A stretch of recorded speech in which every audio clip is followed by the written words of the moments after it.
turabasuhuje abakunzi b'ikiganiro ijuru ntirikorerwa, turabasuhuje abatagatifu batagatifujirijwe mu maraso ya Kristo Yesu, turabasuhuje ab'Imana yaruhuye nk'uko natwe yaturuhuye ikabakiza umutwaro wari ubaremerereye nk'uko natwe yawudukijije.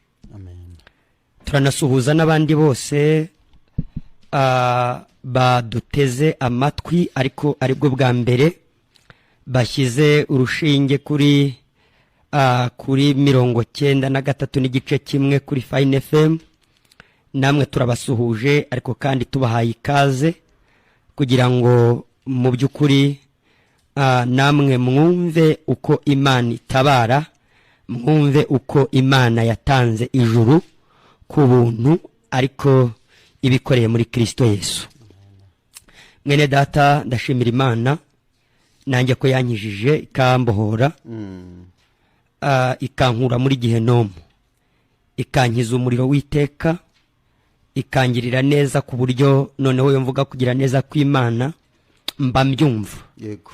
Mba mbyumva, mba numva mfite ishimwe, ariko mfite ishimwe ry'uko ikibazo nari mfite cyakemutse, kuko ikibazo nari mfite ni ikibazo cyo kuzarimbuka. Nza gusanga icyo kibazo Imana yaragikemuye. Amen. Imana ishimwe rero, jewe ndabasuhuje si ubwa mbere. Dusanzwe munyumva mu kiganiro ijuru ntirikorerwa kuri Fine FM. Amazina ni yayandi asanzwe, ni Musabyimana Joseph Umugisha, ariko ndi umukiranutsi ku bwa Yesu. Naratagatifujijwe, ndi intungane, ndi umuziranenge, ndi umutagawa mu maso y'Imana, ariko mbikesha kwizera umurimo Yesu yakoze, bitavuye mu bikorwa byanjye. Imana ihimbazwe. Amen. Muvandimwe nawe wasuhuza abaduteza amatwi, ni karibu. Imana ishimwe cyane. Yego. Nanjye ku mazina y'inaha y'akanya gato nitwa Sanzira David, ariko izina rikomeye cyane ritazashira, izina rizahoraho, izina ryo ku Mana, izina ryo kwivuko rya kabiri, ivuko ridapfa, ivuko ritarwara, ivuko ridasaza, ivuko ridahinduka, ivuko ridapfusha. Ndi umutagatifu. Amen. Ndi umukiranutsi, ndi umwere, ndi umuziranenge ku buryo budasubirwaho kandi mu gihe cy'iteka ryose. Amen. Ibyo bintu bihamywa n'Imana yambyaye, kubera ko nyine ubwo yambyaye ari ntagatifu, ari yera, nanjye ndi uwera. Amen. Ngo ubwo ifu y'umuganura ari yera, ubwo nirobe naryo ni iryera. Nibyo. Ubwo rero ubw'igishyitsi ari kera, n'amashami nayo n'amashami nikwari nayo nayera. Ibyo binezeza umutima wanjye kurusha ikindi kintu cyose umuntu yatekereza. Amen. Kurusha ikindi kintu cyose mu bibonwa n'amaso, kurusha ikindi kintu cyose mu byumvishwa amatwi, kurusha ikindi kintu cyose mu bikorwaho. Yego.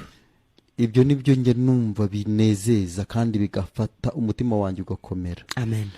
Shimira Imana rero yuko ibyo n'ubundi bitakozwe n'imbaraga z'umuntu uwo ari we wese, ahubwo byakozwe n'imbaraga z'Imana. Nanjye ubwanjye nta ruhare nabigizemo, niyo mpamvu mbifite nk'impano. Amen. Mbifite nk'umusaruro w'iby'Imana yakoze gusa, ariko cyane cyane bivuye mu rukundo rwayo, ibyo yakoranye na Yesu, ndetse ibyo yakoze ubwayo yihindura umuntu, ikitwa izina, ikambara umubiri. Urumva tuba dusa n'abavuga ibintu bivanze ukuntu, ariko abo byakorekeyeho babyumva cyane kuturusha. Nibyo. Mu kiganiro rero ijuru ntirikorerwa dufite inshuti nyinshi, ariko dufite n'abavandimwe benshi bamaze kumva ubutumwa bwiza, babwumviye kwiza mikoro. Nibyo. Abo turabasuhuje mwese, abari Ngoma, abari Kirehe, abari Kayonza, abari Rwamagana, abari Musanze, abari Gitarama, abari Ruhango na Muhanga, abari Huye na Nyanza, abari Gisagara na Nyaruguru, abari Nyamagabe, bose turabasuhuje. turabasuhuje Bari kugira muri uyu ngo mujyi. nabo mw'uyu mujyi wa Kigali mwese turabasuhuje tugira ngo mufate umujishi dukomeze dutangaze, mujye mu mujishi dukomeze dutangaze inkuru nziza. Nta kindi gitumye Imana igifasha isi itari yarekura ngo ibintu byose bihinduke, no kugira ngo abantu bumve ubutumwa bwiza ahari bizere batarimbuka. nibyo Rero Imana ishimwe ko iduhaye akanya nanone Yego. ko kuganira nyine n'abakunzi ba Fine FM. Ubwo rero ubwo nsuhuje abo ngabo babera, abo babaye intungane ku bwa Kristo biciye mu kiganiro Ijuru Ntirikorerwa kinyura kuri Fine FM, ntabwo nabura gusuhuza n'abandi bose. Nawe utwumvishe bwa mbere, Yego. nyabune rekeraho urushinge akanya gato, ntacyo bigutwara. Nibyo. Wumva amakuru utigeze wumva, wumva Nibyo. amakuru atanga umugisha, Nibyo. wumva amakuru muvane. Aya makuru yubaka ingo, zikubakika aya makuru aturisha umutima, ugatuza aya makuru asiga umugore agacya, aya makuru ahagarika umugabo agakomera, aya makuru arinda divorce. Kweli. Hari abo twari turi kuganira mu kanya ku bintu bijyanye na divorce, ubona buri wese ufite urugo ariko kumva nawe ntari kumva ko ruhari, kumva ukuntu rufasha, ariko vuga ati ariko izi divorce zo aho nanjye ntije. Yego. Aha harimo amakuru akomeza ikintu kandi kikaba gikomeye, ku buryo harimo amakuru atuma umuntu atunga agatunganirwa, urugo rugakomera. nibyo Harimo amakuru yubaka ingo, harimo amakuru yizewe. Reka mvuge ni uretse no kujya mu ijuru n'ubu buzima harimo amakuru yizewe, harimo amakuru yizewe. Ndakurarikira kugira ngo ntukureho urushinge, tubane mu kiganiro nawe wiyumvire. Nyuma gato turaguha telefoni nawe utubwire niba n'ibyo uhakana ubitubwire. Dukeneye n'abaduhakanya kugira ngo kuri niba ari ikinyoma gikubitirwa habona, ariko niba ari n'ukuri n'ukuri gutsinde kandi gutsindira habona. nibyo. Ndeka no gutinda, nshimiye Imana. Ubwo nshimira bose turi kumwe mu iki kiganiro. Imana ishimwe. Imana ishimwe cyane. Yego. Nyine nk'uko n'ubundi ikiganiro ari Ijuru Ntirikorerwa. Nibyo. Uyu munsi turagira ngo dusangire nyine amagambo. Yego. Aboneka mu gitabo cy'umuhanuzi Yesaya, ibice byaho 54. Yego. Dusome duhereye ku murongo wa 6, dusome 30. Yego. Njye mfite Bibiliya ntagatifu. Njye mfite Bibiliya yera. Okay. Reka mbanze nsome. Haravuga ngo Uwiteka aguhamagaye nk'umugore w'igishubaziko ufite agahinda mu mutima, nk'umugore wo mu busore iyo asenzwe, niko Imana yawe ivuga. Mbaye nkuretse akanya gato, ariko nzagukoranya ngufitiye imbabazi nyinshi. Nakurakariye uburakari bwinshi, bituma nkwima amaso akanya gato, ariko nzakubabarira nkugirire imbabazi zihoraho, niko Uwiteka umucunguzi wawe avuga. Amen. Amen. Ntagatifu ikagira iti, yego, mugore w'intabwa kandi ushavuye, yego, Uhoraho aguhamagaye agira ati, umugore w'umusore bwanjye se yasendwa? Iyo ni Imana yawe ibivuze. Nabaye ngutaye akanya gato, ariko kubera impuhwe nguhoranira, ngiye kugucyura. Biryoshye ute? Mu burakari bwinshi nagize, naguhisha uruhanga rwanjye akanya gato, ariko mu rukundo ruzira iherezo ngufitiye, ngiye kukugaragariza impuhwe zanjye. Uwo n'Uhoraho uwagucunguye ubivuze. Imana ishimwe. Imana ishimwe iteka. Imana ishimwe. Muvandi. Yego muvandi. Ibi bintu. Yego.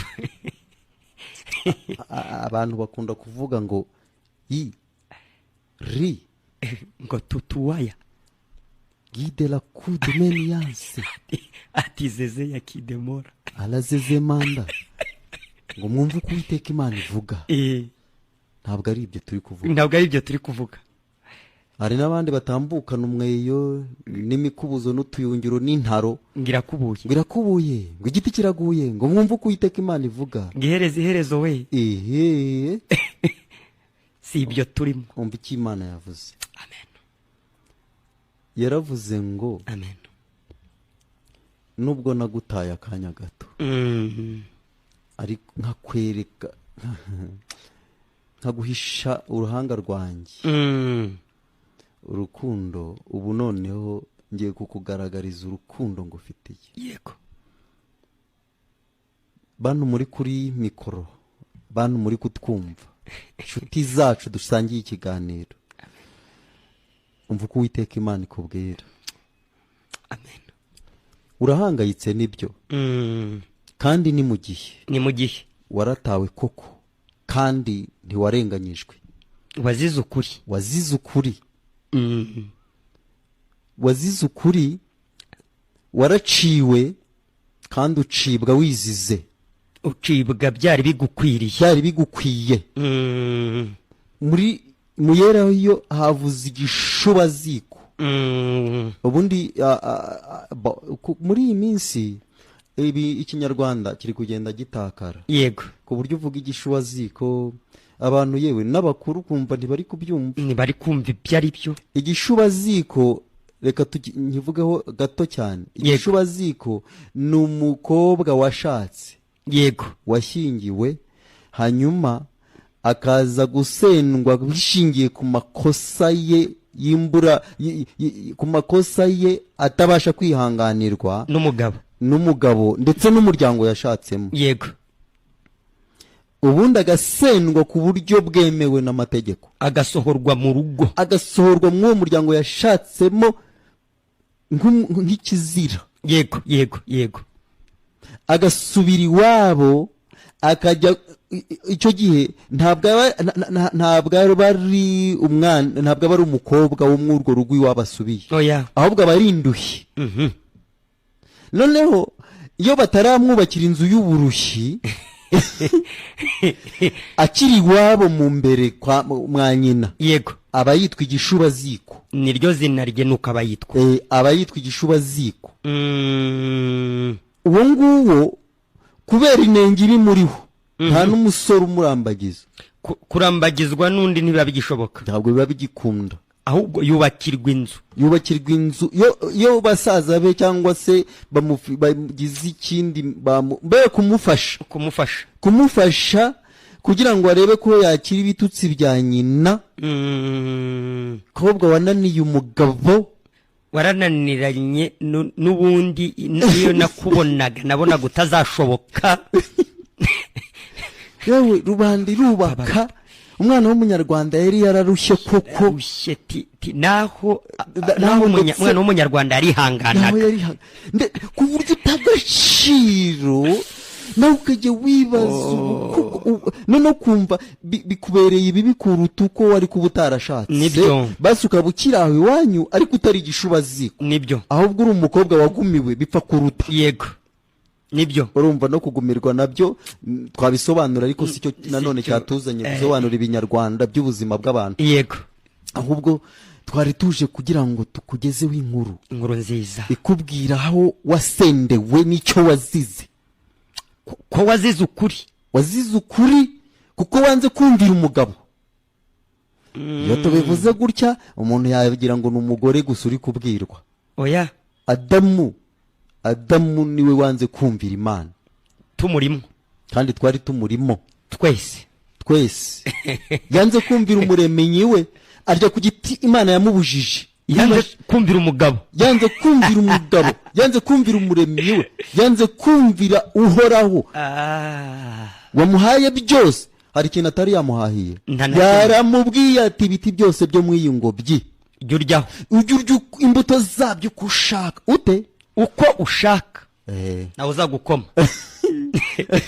Atariko hari imbuto z'igiti cy'ubwenge bw'icyiza n'ikibi, nibyo zirazira. icyo giti kirazira uramenye uramenye ntuzagikoreho yo ntuzagikoreho kuko umunsi wagikozeho uzapfa nta kabuza muri iki kinyarwanda nasomye niko havuga za 17 ibice 2 itangiriro ibice 2 17 muri biya ntagatifu aravuga ngo umunsi wakiriyeho uzapfa nta kabuza yego yanga kumvira rero akiryaho akiriyeho aracibwa twari tumurimo twese Imana yari yaraturemeye kuyinezeza nibyo burya rega burya n'umugabo wese umuhungu wese abenguka umukobwa w'abandi ariko umushakamo umunezero nicyo abamushakamo kuko atariko uriya mukobwa yatambuka ndabyishimira uriya mukobwa indoro ye ndayishimira uriya mukobwa yavuga akajwi ke ndagakunda reba niyo ndeshyo iranyura umutima reba uko ateye reba uko acoye reba uko avuga reba uko areshya reba uko agenda reba uko yica reba uko ahaguruka reba uko n'iyi mico ye ndayikunze niyavuga yoroheje none akavuga ati kuriya meze yego naba hafi yanjye nkamubana hafi aha nzarushaho kunezerwa nibyo uko mureba gutya nkanezerwa noneho reka mwizanire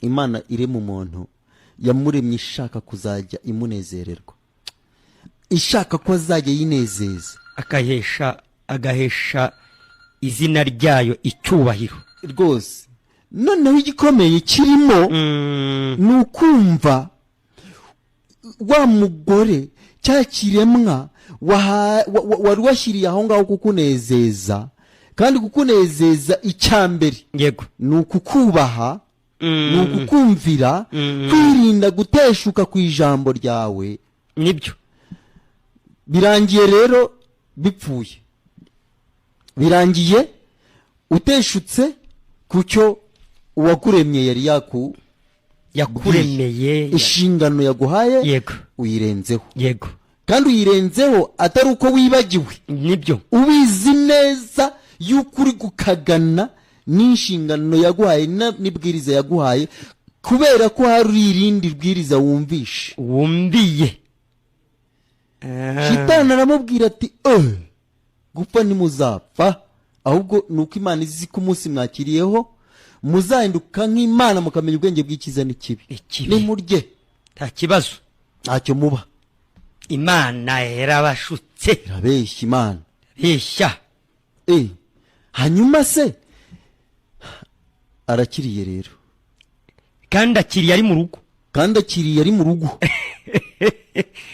akiriye ibindi bitatetse bitanze kwera bifite imbuto ibindi bifite imbuto zihishije ibyo yemerewe byose bifite imbuto yego zihishije yego zimeze neza arakiriye kuvuguruza Imana gupfa ntimuzapfa ahubwo muzamera nk'Imana nimuzakiryeho kuko umunsi mwakiriyeho no gupfa muzapfa expression ebyiri zivuguruzanya completoma yego muzapfa nta kabuza gupfa ntimuzapfa yego urumva ko guhangana kw'abatware gupfa ntimuzapfa muzapfa nta kabuza umuremyi Imana iti muzapfa nta kabuza Shitani iti gupfa ntimuzapfa ntabwo umva bahanganye rero ubwo kwemera umwe muri abo ubwo nyine murakomezanya nibyo nta kundi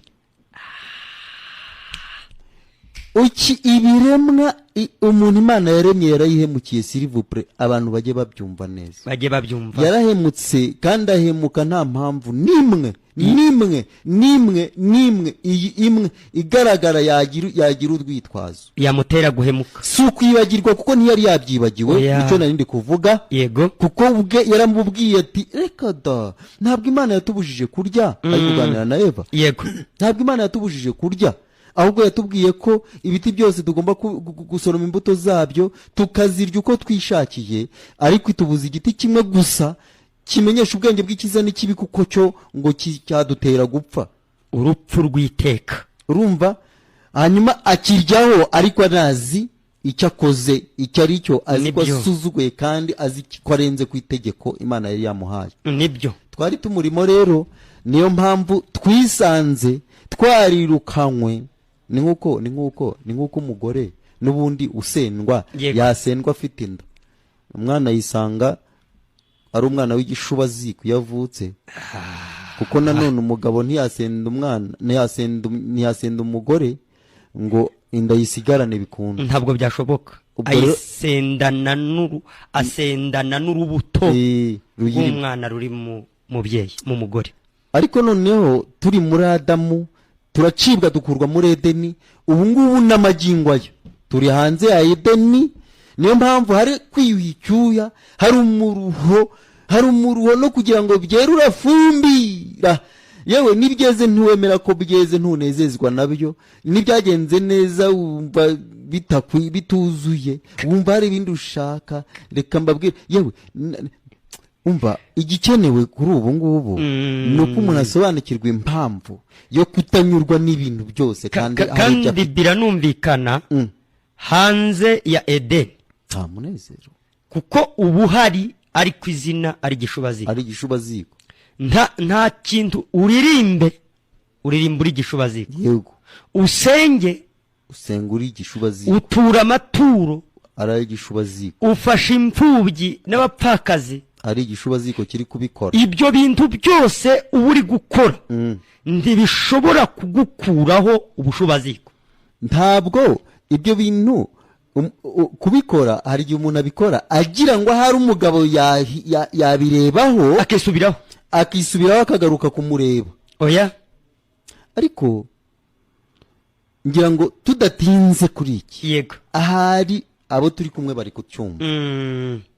Nukuri niwumva utari intungane ntuzagire ngo bije kano kanya. Oya, ntuzabitekereze nk'aho ariho bikiza. Oya, ahubwo ni ibintu wacanywe muri Edeni, kuko twese twari imyuka yose y'abantu bose turi muri Adamu. Yego, Imana imuciye natwe biraduciye, tugenda iyo natwe twavuka tugasanga turi ibishubaziko, natwe twavuka tugasanga turi ibishubaziko. Ariko twaratuye ubushubaziko bwanga kutuvaho, twararirimbye na za korari turaziyobora, ubushubaziko bwanga kugenda. Umutima ugakomeza kukubwira ngo ubu none impanda ivuze ntiwajya mu ijuru kuko utari intungane. Twatuye ibyaha tubibwira abapadiri, abapasiteri n'abanyagikarabiro, turabivuga, ariko ubushubaziko, ubunyabyaha buranga, ubunyabyaha, umunezero uranga, kugeza ubwo ibyishimo biranga. siko ibyo bintu byagezeho abantu bakabifata nk'ihame, bakavuga ngo ntagire umuntu uzajya avuga ko ari intungane ngo kuko yaba yise Imana inyabinyoma. Ngo nta ntungane iba ku isi, ngo nihari ngo bwira icumuye karindwi. Ibintu by'ibihimbano biraho kubera ko nyine nta kuba utagize ngo ushake ubutungane. Nibyo, ariko ntibishoboka kubera ko uri kubikorera mu bushubaziko, inyuma y'urugo, uri kubikorera kure y'umugabo waciriwe, waraciwe, warirukanywe, warasenzwe, byararangiye. Ariko muvande, urumva ko umuntu niyumva akwiriye kurimbuka, twagiraga ngo bayumva impamvu n'inkomoko yabyo, ubwo n'impano yabyo, kubera ko buryo utamenya ikibazo mu mizi ntushobora no kumenya igisubizo cyacyo. Nibyo, ariko ngira ngo aho tugereye, ahari uwaba yumvishe, yaba yumvisha impamvu ajya yibonaho ibyaha bya buri munsi, yaba yumvisha impamvu ahora byatura ariko akumva ntabaye intungane, yaba yumvisha impamvu intebe ya penetensiya ayijyamo ariko akavamo atabaye intungane, yaba yumvisha uburyo yasendejwe ariko akaba atari intungane, yaba yumva uburyo ari umuyobozi wa groupe ya regiyo n'umuryango remezo, akaba umuyobozi w'icyumba, akaba umuyobozi w'umudugudu, akaba revera, akaba reprezanta, akaba bishop, akaba umuhanuzi, ariko akajya yumva atari intungane. Ngira ngo hano wabyumviye, ugize amahirwe twaba turi kumukaba wabyumviye. Nuko wavutse usanga uri inyuma y'urugo, warirukanywe, uri igishubaziko. Niyo mpamvu udashobora kugira icyo ukora ngo kiguhindure, ngo cyongere, ngo kigusubize mu rugo. Yego, ariko nanone muvandimwe, yego, nubwo ibyo byago bihari bikabije, yego, abantu bose bakaba barakatiwe kurimbuka kubwo igicumuro cy'umuntu umwe Adamu. Yego, Abaroma 5:12. Nibyo, cyangwa se 18 Yego. hose harabivuga arabivuga hose cyaha cyakozwe n'umwe cyatumye abantu bose b'abanyabyaha bacirwaho iteka. Noneho rero ndagira ngo iryo teka inshuti yacu umaze iminsi wumva mu mutima wawe rikaba ryaragusiragije rikagukubita hirya rikagukubita hino rikakuvana mu idini rikakujyana mu rindi rikakuvana muri korali rikakujyana mu yindi rikakuvana muri korali rikakujyana mu byumba by'amasengesho rikakuvana mu byumba rikakujyana mu mazi rikakujyana mu rutare rikakujyana mu buvumo rikakujyana mu myobo rikakujyana mu bihuru. Reka turagufasha ngira ngo urabyumva inkomoko yabyo. Nicyo giti cy'ubwenge bw'icyiza n'ikibi nicyo kibitera. Niyo mpamvu wibonaho ibyiza n'ibibi ndetse yewe bibi ukagerageza kubyikuraho ariko ntiwumva ubaye intungane kuko n'ibyiza usigaranye. Yego, burya nabyo biba ari ibyo mu icyo giti. Nibyo mu icyo giti muvandimwe. Ngira ngo wabafasha se none se ko yavuze uburakari bw'igihe gito Uwiteka. Yego, wababwira ukuntu Uwiteka ari kuvuga. Noneho hano ari kuvuga ngo hano yavuze ngo mbaye nkuretse akanya gato ariko nzakugaruka ngo ufitiye imbabazi nyinshi. Amen. Noneho kugira ngo Imana igaruke ikure umuntu aho yatawe mu bushubaziko, ikure umuntu mu bushubaziko, byasabye ko imugirira imbabazi nyinshi. Ariko nanone yego ikamugirira imbabazi nyinshi, ariko ikwiye kumugirira imbabazi atakiri wa wundi. Akwiye kubanza agahanwa. Agahanwa kandi n'imbabazi se gute? Kuko imbabazi zigomba kuboneka ari uko igishubaziko cyemeye ko nyirizina kiri inyuma. Kumanika amaboko Imana yabigaragaje mu ijambo ryayo ko iteka ukwiriye gucirwaho ari ry'ukuri. Yego, icyo gihe gihuriraho. Ko ukwiriye kurimbuka. Yego, ko nuramuka unanarimbutse Imana itabikurenganije kubera ko uwasuzuguye umugabo agomba gusendwa nta kabuza. Umugabo rero nawe yego ariwe Imana. Yego, ijambo ry'Imana riravuga ngo kuko Imana yakunze abari mu isi cyane ngo nibyo byatumye itanga umwana wayo w'ikinege. Yego, kugira ngo umwizera wese atarimbuka. Hano nyine yavuze ngo ariko mbaye nkuretse akanya. Twari turi kuvuga ukuntu Imana noneho yagarutse ku muntu imugirira imbabazi. Tabara ibishubaziko. Itabara hari hajemo kirogoya. Ndabizi wo gukira ubu ateze amatwi. Nibyo arakurikiye. Nibyo yemera gutanga umwana wayo. Yego, kuko kugira ngo idukure mu bushubaziko. Abaduteze amatwi babyumve. Ikure umuntu muri ako kaga. Ikure umuntu muri uwo mworera. Ikure umuntu muri uwo muri rutazima. Imukize. Ijambo ry'Imana ryari bitubwiye ngo nk'uko igicumuro cyakozwe n'umwe cyateye ko abantu bose bahinduka abanyabyaha bagacibwaho iteka ryo kurimbuka, ngo ni nako icyo gukiranuka nanone cyakozwe n'umuntu umwe cyahesheje abantu bose gutsindishirizwa bagahabwa ubugingo. Muri Bibiliya ntagatifu avuga gutsindishirizwa ko ari ukugirwa umwera, kandi ntabwo umuntu akwiriye kugirwa umwera hatabayeho imbabazi. Kuko hano Imana yagaragaje mu ijambo ryayo ko ikwiye kugaruka ariko igirira wa muntu imbabazi nyinshi. Yego, hano ku murongo wa 8 aho ngo nakurakariye uburakari bwinshi. Yego, bituma nkwima amaso akanya gato ariko nzakubabarira nkugirira imbabazi zihoraho. Niko Uwiteka umucunguzi wawe avuga.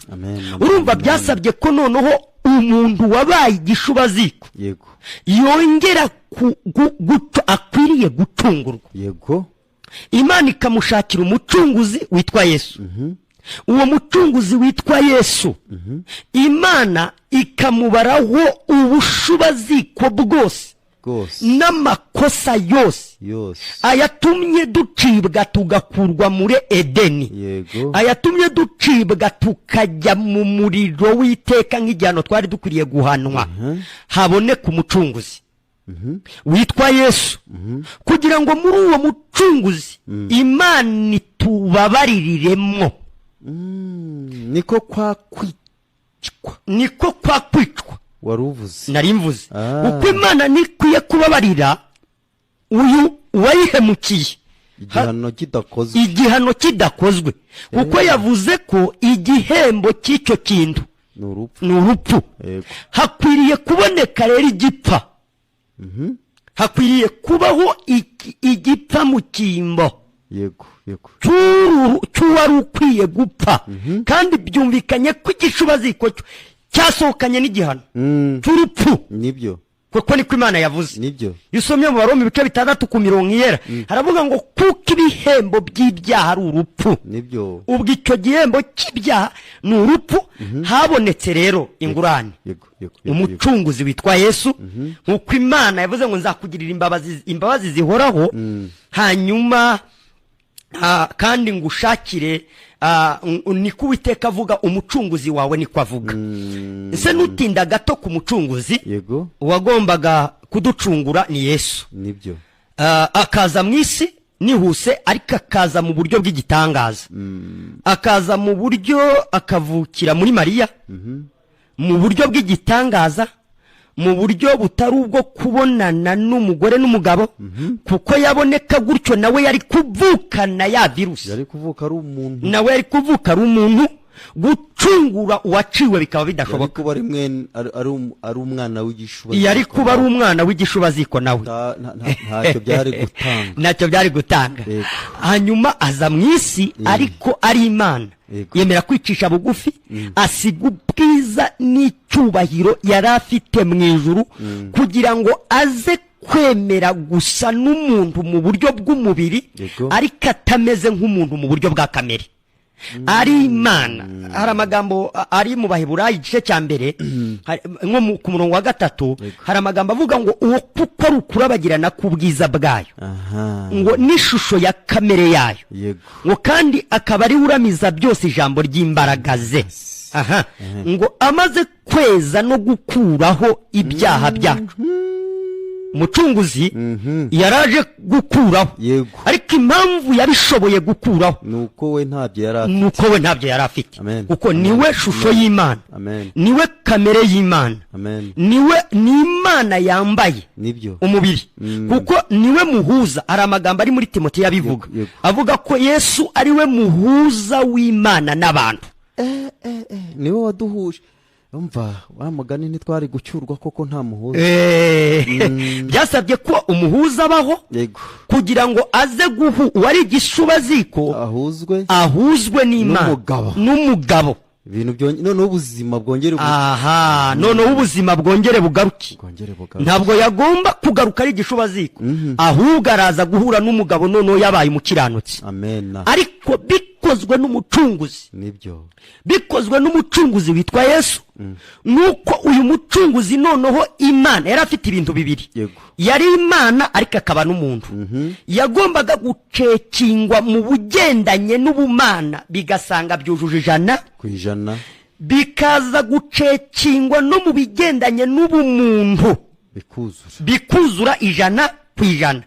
Akaza noneho no gucekingwa ko yashoboye kubahiriza bya bindi igishubaziko cyishe cyangije, no kubyishyura ndetse kuko aje ari umucunguzi.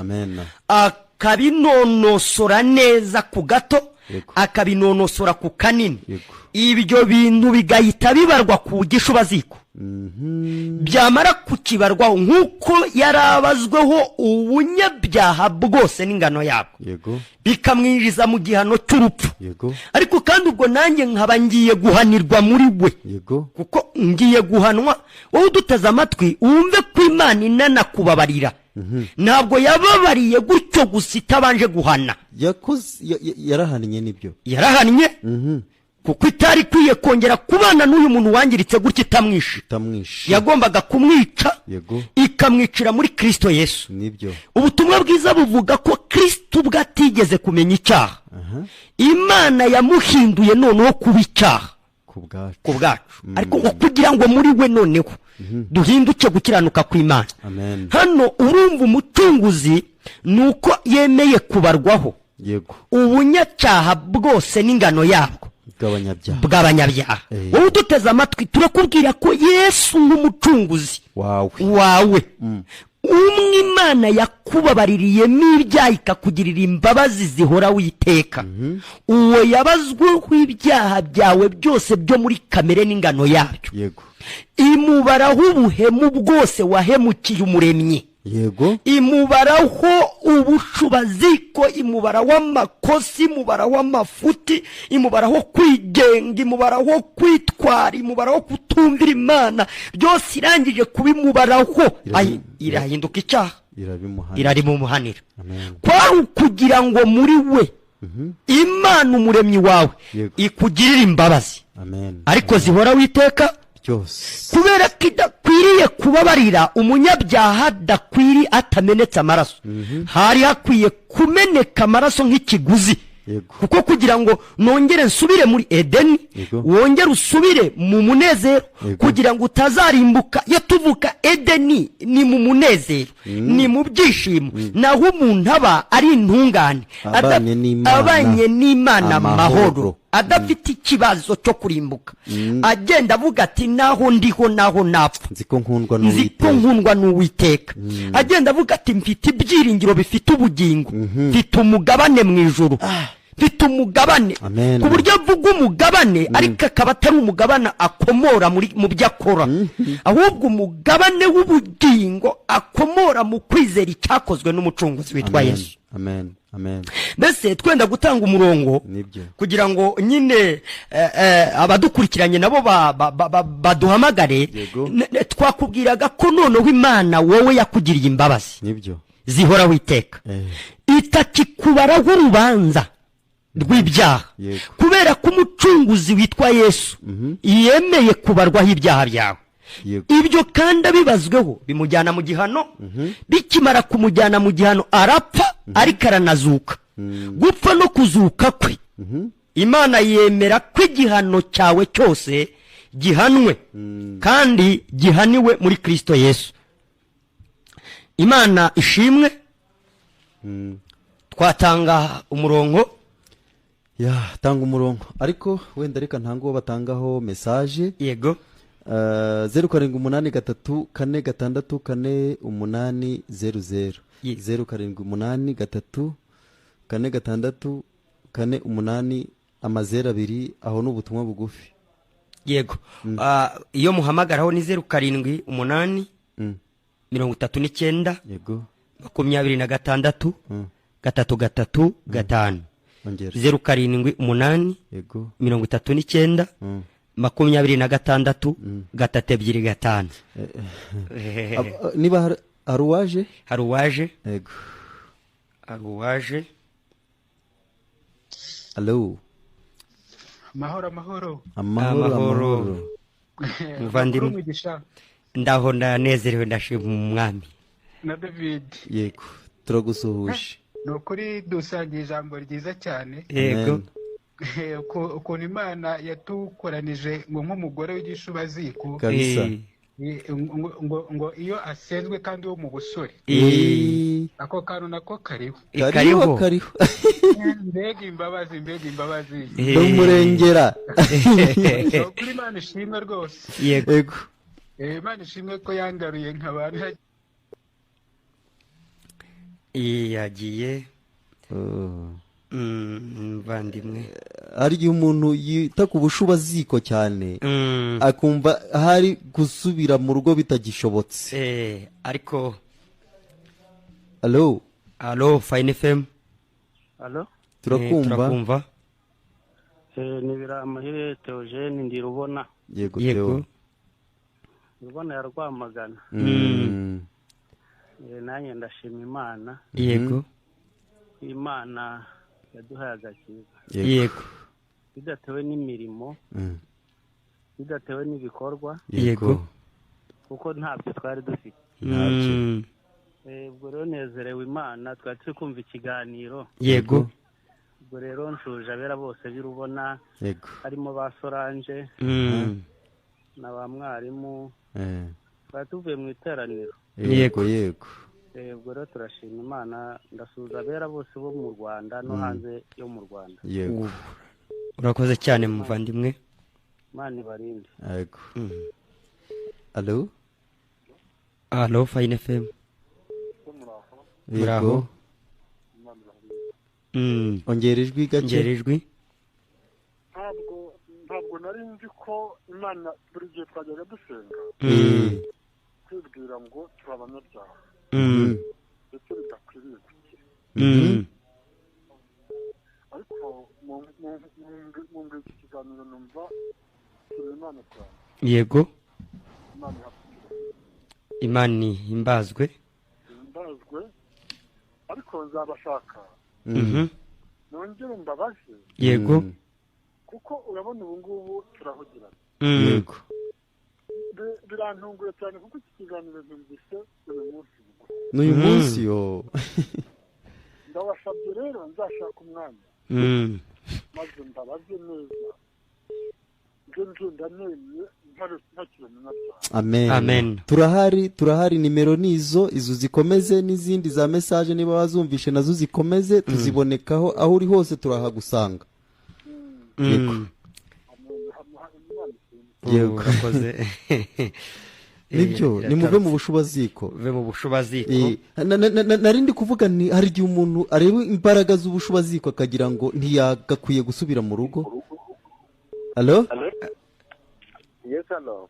Turakumva neza ninde? Amahoro meza. Amahoro. Imana ishimirwe ijambo ryayo. Ihimbazwe cyane. Ni musema kweri muvugana. Yego musema. Ni ukuvuga ngo ikintu cya mbere kinshimishije bishijeho kumva izo mbabazi, numva noneho na bwa buntu n'urukundo byose. Amen. Bwa mbere mbaje kubona ukuntu nabaye igishubazi. Yego. n'ubusobanuro bwacyo nk'uko mwabivuze. Nibyo. Ntibyarangiriraho, ubwo amategeko yazaga angira ingegera. Ibyo byiyongera kuba kuri cya gishubazi. Noneho nongera kumva neza imbabazi. Ubundi hari ahantu imbabazi ngo ni uguhabwa ibyo utari ukwiriye. Nibyo. Nako kudahabwa, ahubwo ni ukudahabwa ibyo wari ukwiriye. Nari nkwiriye gupfa. Yego. Imbabazi zikazana ikindi kitandukanye n'urupfu. Gitandukanye. Aricyo n'ubuntu. Yego. Ubuntu bwo ukaba guhabwa icyo utari ukwiriye. Nibyo. Ubuntu bwaje bumpa kuba umwana w'Imana binyuze muri Kristo mu gupfa no kuzuka kwe. Nibyo. Bungira ku mwana w'Imana. Nibyo. Mu gihe ni ukuvuga ngo byamvanyeho ngo kwitwa ubugegera, kwitwa n'ubushubaziko, kwitwa umunyabyaha. Amen. cy'ubwami bw'ijuru. Nibyo. Ukuri. Ndabashimiye cyane, mbashimiye Imana. Nawe turagushimiye muvandimwe. Allo, Fine FM. Allo. Kumva ninde? Amahoro meza bavandimwe. Amahoro. Nanjye nshimiye Imana uburyo nyine Imana yaduhinduye bazima ariko kubera Kristo. Amen. Nshimiye Imana ngiye kubw'uwo mucunguzi. Ndikumva nyine umucunguzi numvaga yuko ari umuntu ntigeze mpamagara ngaze ankorera ibintu binaniye. Yego.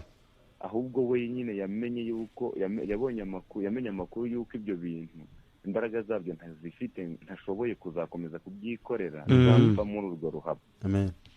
Ashima nyine kuza kunkiza. Yego. Aza kuncunguriye ngo yinarindiho, ariko kugira ngo nawe uwo mudendezo yari afite nanjye mbari wo mbamo. Amen.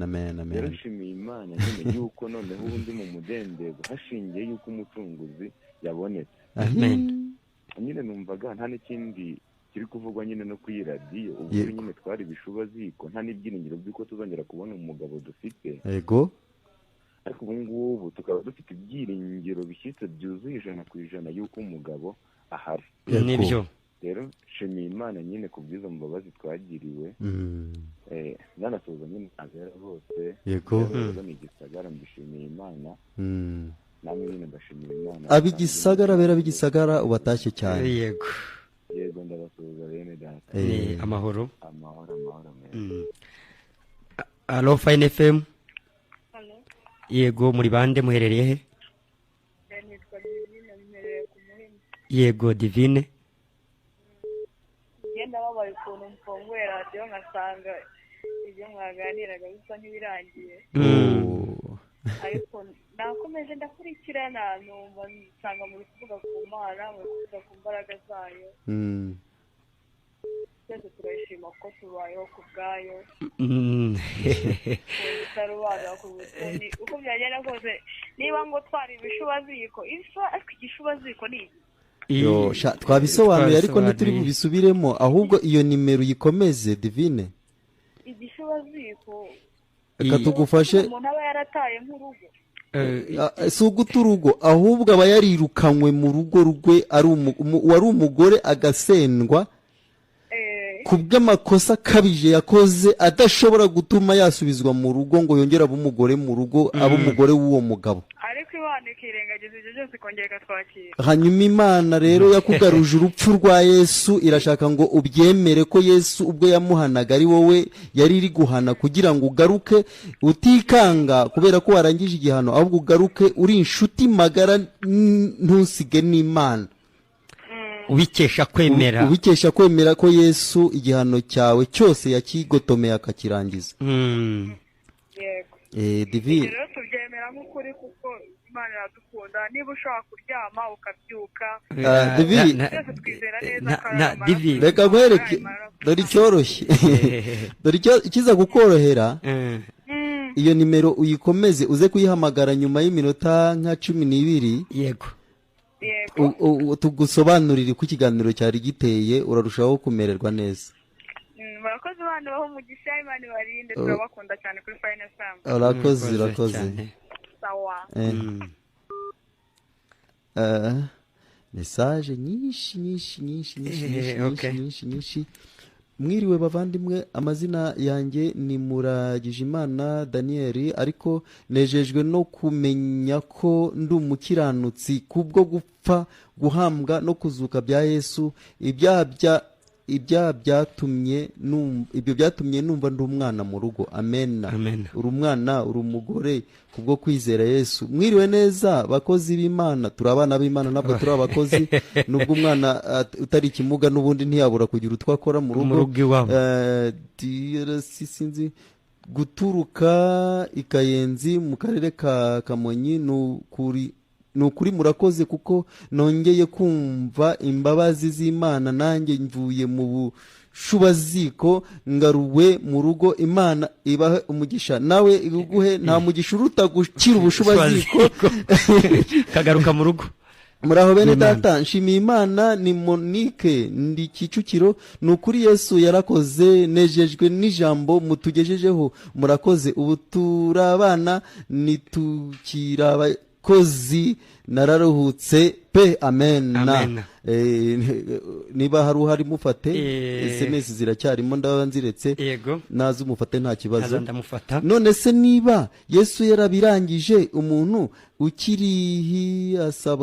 ukiriho asabwa iki ko kubaho udakora icyaha bidashoboka? Ahangaha urumva ngo kubaho udakora icyaha ntibishoboka, ariko Imana twumve. Allo Fine FM. Yesu nashimwe bana b'Imana. Yesu ashimwe cyane. Yego, Yesu naba umugisha n'ukuri. Yaraduhaye adukura mu bushubaziko. Iri jambo mutwigishije ingare n'ibyiringiro. Amen. Nimuza gusoza bwose mu nsengero Imana nanjye ime kwakiriza imbabazi z'Uwiteka. Nari maze iminsi narimo neza, ariko nongeye gukururiza imbabazi. Yego. Rwose numva ari imbabazi zikomeye cyane, hashingiye ku buhumbu bw'ubushubaziko ufite n'amanyanga. Arega uba wumva utababarirwa, uba wumva Imana itakwakira. Ariko menya ngo ibyo byose wibonaho n'ibindi utibonaho, ibyo utakoze n'ibyo utazakora n'ibyo uzakora byose, ayo mafuti yose n'amacuho byose yabirunze muri Yesu arabimuhanira. Kwari ukugira ngo umunsi uzizera ko nta kindi gihano usigaranye, usanga Imana wishimye, uyisange mu rukundo yagukunze. ni ukuri rwose. Yego. Ni ukuri munsuje n'ibyiringiro nanjye nise numva izo mbabazi nzikuruye cyane. Yego. Izo mbabazi si ukuzikurura ahubwo ni ukwizera ko wazigiriwe. Nongeye kumva nizeye cyane ko nanjye Imana rwose yambabariye. Amen. Sawa Imana ibaho umugisha. Sawa turafite umugisha. Ni Vesa ndi Rurindo turabakurikiye kandi dukunda Yesu. Komeza dukurikire Vesa. Komeza ni busome. Uyu yarabajije ngo none se umuntu akwiye kuba te akiri ku isi ngo ko abona akomeza kwibonaho icyaha.